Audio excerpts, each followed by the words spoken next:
Deactivating your H2O Wireless service involves canceling your prepaid line, which will stop your service and associated billing. As of 2025, the easiest way to cancel is typically online. Log into your H2O Wireless account through the app or website. Navigate to the Manage Lines section and select the line you wish to cancel, then choose Cancel Line.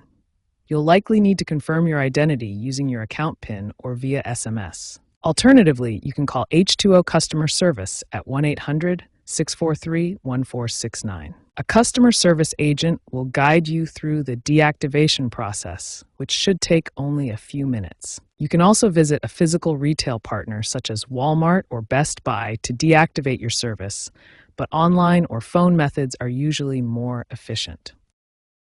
H2O Wireless bills in advance. So if you cancel mid-cycle, your final charge will be prorated, meaning you'll only pay for the days you use the service.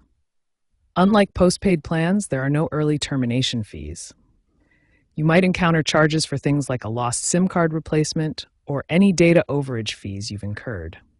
Refunds for any unused balances are typically issued back to your original payment method within a few business days.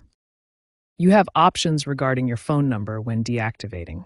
You can port your number to another carrier for a small fee, usually around $10. H2O will provide you with a porting authorization code, PAC, to initiate the transfer. If you don't port your number, it will become inactive after cancellation. H2O may hold the number for a short period, typically around 30 days, allowing you to reactivate it. But after that, the number will be recycled and reassigned to another user.